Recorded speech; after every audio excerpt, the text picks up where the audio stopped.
Hey everybody, how's it going? Brody Benson here with SandBox Media. Sitting here in Joe's Honkytonk here in Kearney, Nebraska with BJ Jamison. How you doing, BJ? Good, and you? Good, man, good. Well, man, to start this interview, just tell me a little about yourself growing up on a ranch in the Sandhills and kind of a little bit about your lifestyle growing up and just how that transfers over kind of into your country music career now. Yeah, so I grew up north of Ashby, Nebraska, on a ranch there, lived there pretty much all my life, and then I pretty much grew up listening to country music on the Twister out of Gordon. So, I mean, they were always playing everything from old to not very new. Yeah. So it was always a lot of just older music I was always listening to pretty much my whole life of being younger, and then even today, that's really their main thing right now. Yeah, besides country music on the radio, what did you have any other influences or anything that kind of drew you towards maybe just music in general, whether it's just someone else playing the guitar or someone in your family or maybe an icon in the industry?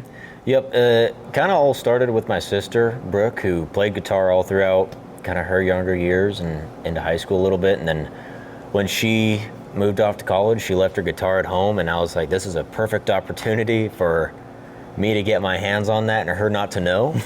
And I just kind of started picking it up and just playing just random songs here and there, just like looking up on YouTube how to play this song, how to play this song, and then it just kind of spiraled from there and man, kind of took off. That's awesome. And so how young were you there where you started to pick up the guitar, and did you instantly start to sing and kind of notice you were good at singing, or at least better than half the world, or how did that kind of come about? It really was, I just kind of started playing a lot of Johnny Cash stuff, and I was like, I just want to really be like the cool guitar player in the back. I think I was like 13 at the time, and I was like, I don't really want to sing. I just want to be the cool guy who plays guitar there in the background that nobody really has to worry about. But then eventually I went out and did a talent show, and I sang Folsom Prison Blues, and then I'm like, okay, well maybe I will sing a little bit, but I don't know if I want to yet. So it still took a while for me to kind of get a little more courage under singing and playing at the same time. Yeah, man, because you're 21 now? Yep. 21. Okay, so kind of now into like the music career side of things. When were you kind of like, you know what, I'm going to start booking gigs and kind of start rocking and rolling with this? And kind of tell me how it's kind of escalated, because, man, you probably, how many shows do you think you have this year? Probably, scheduled? we're over 125, I think. 125, so. Man. And so kind of, yeah, give us a little synopsis of what led up to that. You know, was it the past couple years, past year? What does it kind of look like for that? Yeah, it really started, I mean, I got with a band, the Twin River Band out of Merriman, Nebraska there, around kind of my freshman year of high school, I think. And they really jump-started a lot of stuff on me, and even just my old musical influence. Like, I mean, they played everything, kind of all the same stuff, the George Strait, the Johnny Cash, all that kind of stuff there. And I played with them throughout high school, and I didn't know what I wanted to do after. I was like, I don't know, maybe I'll do music, maybe I won't. And then I ended up playing a solo gig by myself in Arnold, Nebraska, and I was like, okay, well, this ain't too bad, I guess, doing my own thing. And I just kind of got hooked from there. It just took off. I met a guy who's now my manager, and I just asked him if he could book me a few gigs or something if he knows people, and it just kind of escalated from there. That was right around the summer of 2022. Dang. Man, summer of 2022, wow. And so when did you cut your first song? When did you have your first single out for people to listen to? First song got cut, I believe, spring of 23. Okay.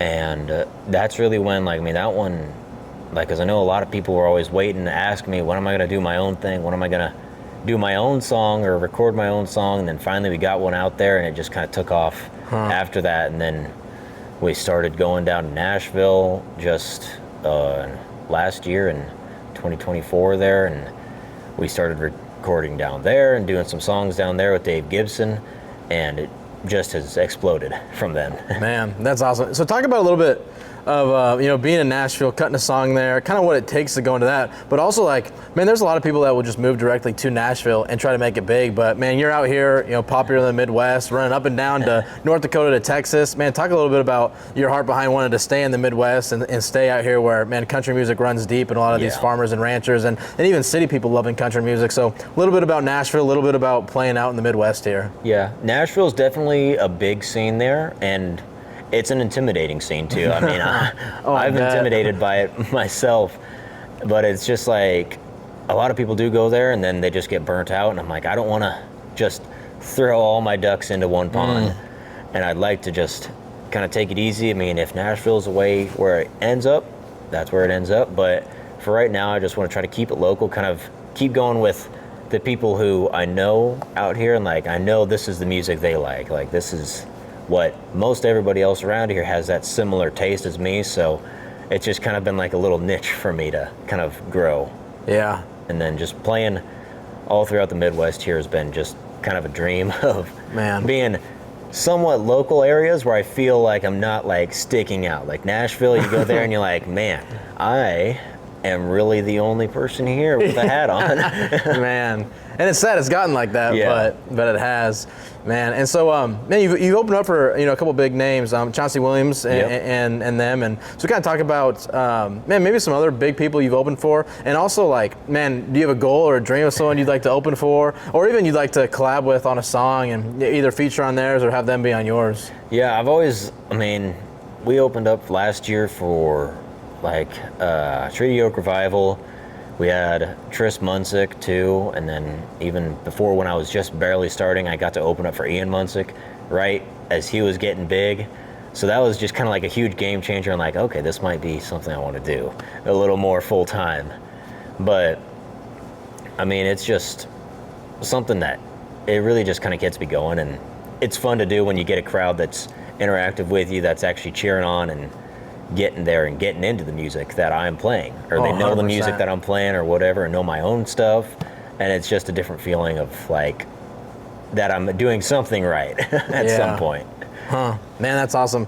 And so, man, talk about my favorite song personally is The Note. Like, I love that song. I remember finding that song and I was like, man, like, hey, Cowboy, you got a song like that. I love that song.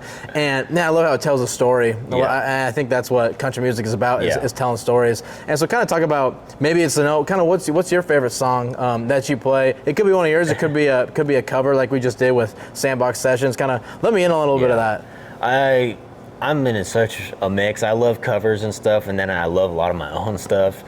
One of them that I probably is my favorite, I got to do my own cut on it, so we're looking to put it out sometime, hopefully. But it's Trace Adkins, Every Light in the House Is On. I've always loved that for a long, long time, and I'm like, I always kind of want to do my own version of it and just do it for myself and try that. So we got together and we got a cut on it and everything, so we're just now waiting for the right time. Man, but that's awesome. There's so many artists that I wish I could have done stuff with. I mean, Waylon Jennings stuff, I would have loved that. Man, that would be a movie. That'd be a dream to be able to be with them. Man, and so I mentioned earlier that you're traveling up to North Dakota and Texas and everything, put on a ton of miles, and so maybe for the the SandBox media crowd that a lot of the crowd is in the Nebraska, kind of South Dakota region.